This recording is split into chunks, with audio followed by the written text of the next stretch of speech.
The 2022 playoff run ended for the New York Rangers on Saturday night, but New York sports fans, there is reason to be optimistic about the future of New York sports this summer. Here with me to talk about brighter, sunnier days, hopefully, for the New York sports teams, is the Podfather, the executive producer of podcasts for New York Post Sports. His name is Jake Brown. Jake, good to see you.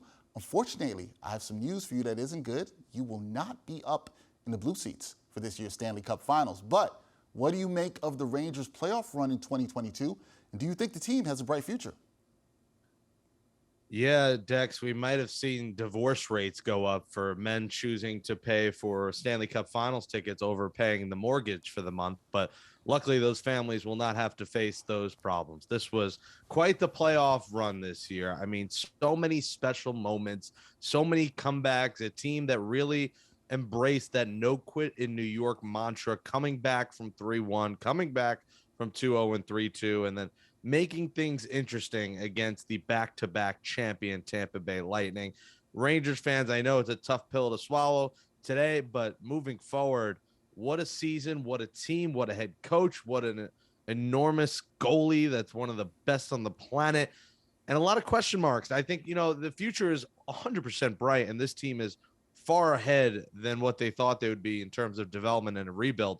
But a lot of questions this offseason, whether that's Capo as a restricted free agent, whether it's Ryan Strome, Andrew Copp, Tyler Mott, Frank Vitrano, Justin Braun. A lot of free agents are on this team that they have to decide, are these guys a part of the future or are they not? So we'll see what they do with the cap. Will they bring in some new players? But the foundation of this team right now is fantastic, and you got to be thrilled. And maybe if they make that next step, we see the Rangers in the Cup next June. The core is strong indeed. Now, speaking of bright futures, let's take it to the diamond. The Yankees currently have the best record in baseball, and the Mets have the best record in the National League. So why should New York baseball fans be excited about this summer and a potential Subway World Series? Yeah, it's pretty exciting. The first full season I was a fan was 2000 as a Mets fan, and it was the World Series. Quickly, my life went downhill after that.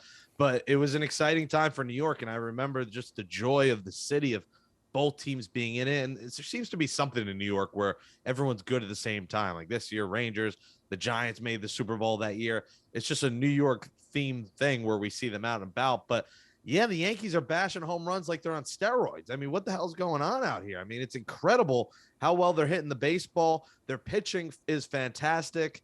The Yankees are far and beyond the best team in the American League. They have a huge lead above everyone else. While in the National League, the Mets are struggling, yet still have the best record in the league. So that shows you how good they've been, and they're doing it without their top two starters. So for the Mets, you're thrilled that they're going to get Max Scherzer and Jake DeGrom back on the hill and lead that atop that rotation and going into October with those guys, and moves that Uncle Stevie is going to make. You just know he's going to spend money. He's going to get relievers. He's going to get a batter. He's going to get another starting pitcher if someone were to go down. So there's no worries there. And the Yankees, the same thing. I think they realize, wow, we are a championship caliber team. We get one more reliever, maybe another catcher, whatever it may be, we could be set. So both these teams have the financial wherewithal to make moves. They both have that starting pitching that has carried them, and they both have some boppers in the lineup. So, yeah, it's exciting, and I think we could be watching maybe even November baseball this year in New York, in Queens, and the Bronx. And if you're a New Yorker, there's nothing that beats that. Nothing that beats that. Should be a fun summer at the stadiums, watching some baseball. Jake, always good to see you. I'm optimistic about the summer. I know you are too. Good seeing you, and we'll talk soon. See you at a local ballpark near you, Dexter.